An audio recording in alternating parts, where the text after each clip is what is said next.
বাংলাদেশের মাদ্রাসাগুলোতে বিশৃঙ্খলা তৈরির আড়ালে সুদূর প্রসারী পরিকল্পনা বাস্তবায়ন শুরু করেছে একটি প্রতিবেশী দেশের গোয়েন্দা সংস্থা। ডাকসু ও জাকসু নির্বাচনের ফলাফল তাদের কাছে স্পষ্ট যে আগামী জাতীয় সংসদ নির্বাচনে মাদ্রাসা, ছাত্র শিক্ষক ও এ ধরনের শিক্ষা প্রতিষ্ঠানগুলোর ব্যবস্থাপনায় সংশ্লিষ্টরা তাদের ভোটাধিকার প্রয়োগে সুচিন্তিত মতামত বিবেচনা করবেন। এদের অর্থের বিনিময়ে বা কোনো মতাদর্শের টানে বিশেষ কোনো রাজনৈতিক দলের পক্ষে কাজে লাগানো যাবে না, তা স্পষ্ট অনুধাবন করেছে বিদেশি গোয়েন্দা সংস্থাটি। হাসিনা সরকারের পতনে রাজপথের আন্দোলনে মাদ্রাসা ছাত্রদের অকুতোভয় ও অদম্য প্রতিরোধের বিষয়টি বিবেচনায় নিয়ে এখন বাংলাদেশের মাদ্রাসাগুলোকে টার্গেট করেছে তারা। আগামী নির্বাচনে ফলাফল নির্ধারণে মাদ্রাসাগুলোকেই তারা একটি বড় শক্তি হিসেবে দেখছে। বুধবার একটি গণমাধ্যম এমন খবর প্রকাশ করেছে।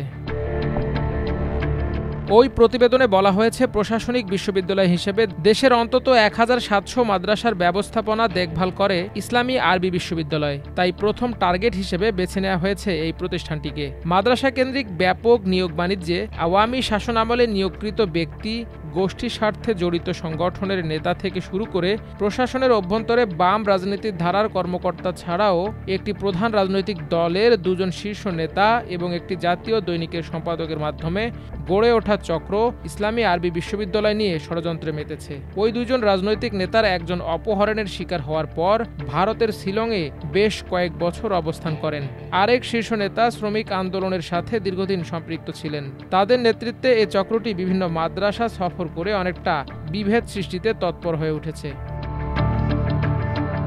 বিদেশি গোয়েন্দা সংস্থাটির নীল নকশা অনুযায়ী দেশের আলিয়া ও কওমি মাদ্রাসার মধ্যে বিভেদ তৈরি করা হচ্ছে কৌশলে। নির্বাচনকে সামনে রেখে আলিয়া ও কওমি মাদ্রাসার মধ্যে বিভেদ সৃষ্টির অন্যতম লক্ষ্য হচ্ছে যাতে সব মাদ্রাসার শিক্ষক ও ছাত্ররা তাদের ভোটাধিকার প্রয়োগে বিভক্ত হয়ে পড়েন। কারণ মাদ্রাসার শিক্ষকরা তাদের ছাত্রদের কাছে পরম শ্রদ্ধাভাজন ও ভোটাধিকার প্রয়োগের ক্ষেত্রে প্রার্থী বিবেচনার বিষয়ে ছাত্রদের ওপর শিক্ষকদের ব্যাপক প্রভাব থাকে। এছাড়া বিভিন্ন মাদ্রাসায় নগদ অনুদান, জমি বা অন্যান্য ব্যক্তিগত সুবিধার মাধ্যমে বিভেদ সৃষ্টির অপচেষ্টা চলছে। এ কাজে সক্রিয় হয়ে উঠেছে অতীতে শেখ হাসিনাকে যারা কওমি জননী উপাধি দিয়েছিলেন সেই ঘরানার কেউ কেউ। ওই প্রতিবেদনে বলা হয়েছে, অতীতে হেফাজতে ইসলামের নেতৃবৃন্দের মধ্যে মতপার্থক্যের উত্থান পতন ঘটতে দেখা গেছে কোনো কোনো ইস্যুকে কেন্দ্র করে। এবারও একই সুযোগ কাজে লাগাচ্ছে বিদেশি সংস্থাটি। কোনোভাবেই একটি বৃহৎ রাজনৈতিক দলের বিপরীতে ইসলামী দলগুলো যাতে অভিন্ন নির্বাচনী জোট করে টিকে থাকতে না পারে সেজন্য রাজনৈতিক সংলাপে ব্যস্ত হয়ে পড়েছে ষড়যন্ত্রকারীরা। তারা কোনো বিশেষ ইসলামী দলের বিরুদ্ধে এমন বক্তব্য দিয়ে উস্কানি সৃষ্টির চেষ্টা করছে যাতে নির্বাচনে ইসলামী জোটকে সহজে ভাঙা যায়। রাজনৈতিক দলের শীর্ষ নেতা হয়েও দেশি ও বিদেশি মিডিয়ার কাছে অমুক রাজনৈতিক দল অতটি আসন চেয়েছিল রাজি না হওয়ায় তারা নাখোশ হয়ে নির্বাচনের বিরুদ্ধে অচল অবস্থার পায়তারা করছে, এমন আকর্ষণীয় বক্তব্য দিচ্ছে কেউ কেউ। ইসলামী দলগুলোর কোনো শক্তিশালী মিডিয়া নেই। এর মধ্যে সংবাদ মাধ্যম এ ধরনের রাজনৈতিক দলের বিরুদ্ধে দশকের পর দশক এতটাই বিভ্রান্তি ছড়িয়েছে যে ইসলামী দলের নেতাদের মধ্যে মিডিয়া নিয়ে এক ধরনের অস্বচ্ছ ধারণা ও বৈরী মনোভাব কাজ করে। বিদেশি গোয়েন্দা সংস্থা এ সুযোগটি এবারও নির্বাচনের আগে কাজে লাগাচ্ছে।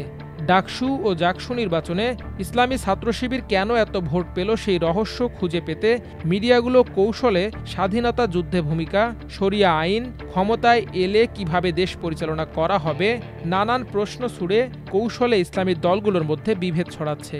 এদিক থেকে বিভিন্ন টেলিভিশনের টকশো উর্বর ক্ষেত্র হিসেবে কাজ করছে। এতদিন হিজাব ও নিকাব নিয়ে মিডিয়া তার প্রচলিত ধারণা পাল্টে উল্টো রথযাত্রা শুরু করেছে। প্রশ্ন তোলা হচ্ছে, কেন পর্দা করেননি বা ইসলামের অনুশাসন মানেন না এমন প্রার্থীকে মাঝে বসিয়ে দুই পাশে শিবিরের নেতারা বসছেন।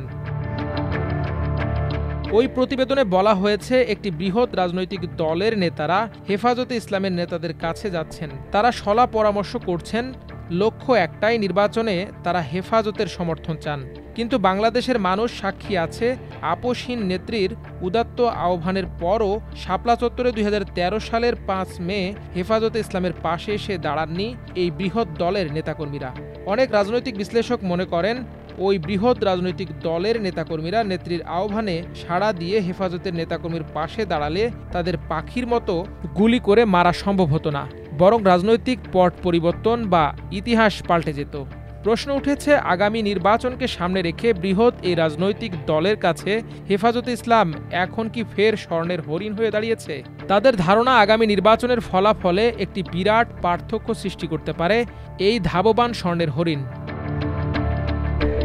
সম্প্রতি এ ধরনের উদ্ভট অথচ মুখরোচক অভিযোগ তুলেছে কয়েক দশকের আওয়ামী নেতা ও দল পরিবর্তনকারী ফজলুর রহমান।